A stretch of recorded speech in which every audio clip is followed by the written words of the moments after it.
इंसानियत का जलवा एक डॉक्टर ने फैलाया। देश से गद्दारी करके भी जापानीज का झंडा लहराया। बंदूक का जख्म था पत्थर का घाव। जिंदगी की जंग में प्रिजनर का दाव। समुंदर लाया था दुश्मन का साया। देशभक्ति गई तेल लेने, डॉक्टर का फर्ज निभाया। बीवी के दिल में भी तूफान उठा है। तुम ही बताओ, दुश्मन को बचाना जुर्म है या क्या है।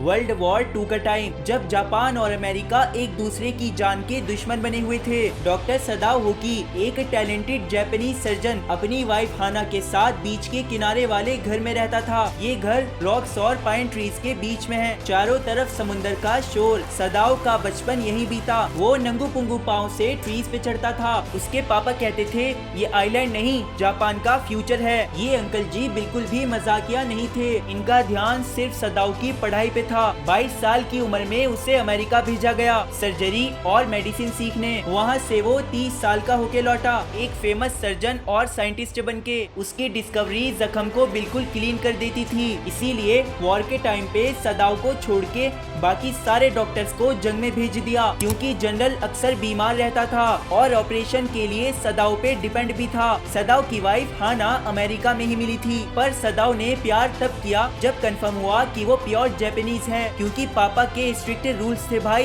दोनों की अरेंज मैरिज हुई, पर प्यार वाली, और 2 क्यूट से बच्चे भी है। सदाओ सोचता था, अगर हाना नहीं मिलती तो मैं क्या करता। अगर उस प्रोफेसर का बोरिंग लेक्चर अटेंड ना करता तो शायद सिंगल ही मरता। अब सुनो ट्विस्ट। एक फॉगी रात, सदाओ और हाना विरांडा में खड़े हैं, जब मिस्ट में से एक आदमी दिखता है जो समुंदर से बाहर निकलकर उनके घर के सामने बेहोश हो जाता है। ये कोई मजदूर या फिशरमैन नहीं, बल्कि एक अमेरिकन सेलर था, यूएस नेवी का प्रिजनर ऑफ वॉर। उसकी पीठ पर गोली लगी थी और वो हाफ डेड यानी काफी इंजर्ड था। सदाओ और हाना एक दूसरे की शक्ल देख रहे हैं। सदाओ धर्म संकट में था। वो एक डॉक्टर है, उसका दिल कहता है इस आदमी को बचाओ, लेकिन देशभक्ति कहती है पुलिस के हवाले कर दो, क्योंकि अमेरिका जापान का दुश्मन था। सदाओ ने जख्म को सी मॉस से पैक किया, पर दोनों सोच रहे थे क्या इसे वापस समुंदर में डाल दे, लेकिन ऐसा ना करके वो इंसानियत को जिता देते हैं। वो प्रिजनर को घर ले आए और उसे सदाओ के पापा के पुराने बेडरूम में रखा। हाना यूमी को बुलाती है उसे साफ करने के लिए। छी, मैं इस गंदे व्हाइट मैन को नहलाऊंगी तक नहीं। सर्वेंट्स को लगता है सदाओ गलत कर रहा है। कुक कहती है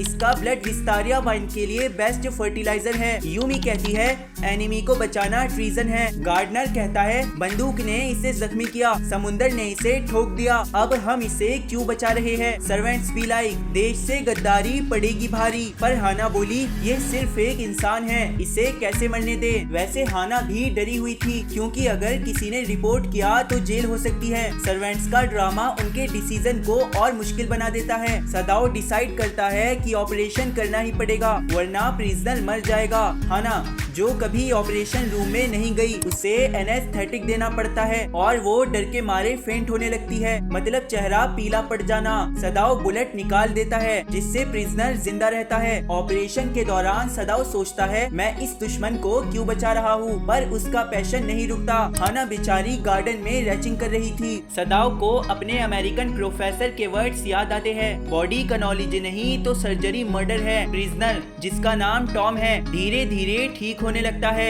हाना उसकी केयर करती है, क्योंकि सर्वेंट्स रूम में नहीं आते थे। टॉम पूछता है तुम इंग्लिश कैसे बोल लेती हो। हाना कहती है क्योंकि मैं अमेरिका में रह चुकी। टॉम को लगता है शायद उसे मार दिया जाएगा, पर सदाओ कहता है मुझे नहीं पता तुम्हारा क्या करना है। थैंक्स फॉर सेविंग मी। अभी थैंक्स बोलने की जरूरत नहीं। सर्वेंट्स का गुस्सा और बढ़ गया। लगता है सदाओ और हाना अमेरिका में रह के जापानीज वैल्यू भूल चुके। एक दिन सारे सर्वेंट्स घर छोड़ देते हैं। फिर एक दिन मैसेंजर आता है और सदाओ को जनरल के पैलेस बुलाया जाता है। हाना डरते हुए सोचती है सर्वेंट्स ने रिपोर्ट कर दिया, पर असल में जनरल को ऑपरेशन की जरूरत थी। सदाओ जनरल को प्रिजनर के बारे में बताता है, तू टेंशन मत ले, मैं अपने प्राइवेट असिस्टेंट्स भेज दूंगा, वो छुपके से उसे मार देंगे और तुम्हें पता भी नहीं चलेगा। सदाओ एग्री करता है, पर दिल से नहीं चाहता कि टॉम मरे, लेकिन ये प्लान सदाओ के लिए नया प्रेशर बन चुका था। 3 रात तक सदाओ एसेसिन्स का वेट करता है, पर कोई कोई नहीं आता।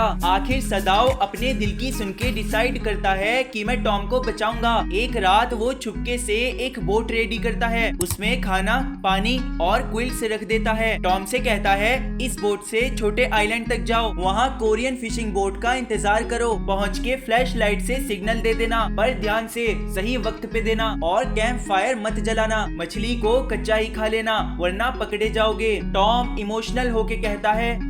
फिर वो चुपचाप निकल जाता है और एक फाइनल फ्लैशलाइट सिग्नल देता है। सदाओ हाना को बिना बताए टॉम को बचा लेता है क्योंकि वो बहुत डरी हुई थी। एक हफ्ते बाद जनरल रिकवर होके सदाओ से पूछता है वो प्रिजनर कहाँ गया? वो तो एस्केप कर गया। जनरल कन्फेस करता है मैंने असैसिन्स नहीं भेजे थे, मैं तो अपने ही दर्द में बिजी था। वैसे सदाओ तुम गुड मैन हो। लास्ट में सदाओ समुंदर की ओर देखता है पर कोई सिग्नल नहीं दिखता, मतलब टॉम सेफ है। सदाओ अपने अमेरिकन प्रोफेसर, लैंड लेडी और टॉम का चेहरा याद करता है, सोचता है मैं इसे क्यों नहीं मार सका। थीम क्लियर है दोस्तों, डॉक्टर बनके जान बचाए या जापानीज बनके पुलिस बुलाए, सोसाइटी का प्रेशर भाड़ में गया। सदाओ ने टॉम को नया जीवन दिया, हालांकि उसे अमेरिकन लोगों से चिढ़ थी, फिर भी प्रोफेशन जीत गया, नफरत हार गई। आओ मिले डॉक्टर सदाओ से, एक जापानीज सर्जन जो अमेरिका में पढ़ा पर दिल में देशभक्ति होने के बावजूद भी अपने दुश्मन को बचाया, एस्केप प्लान बना के अपनी ही नफरत पे सवाल उठाया।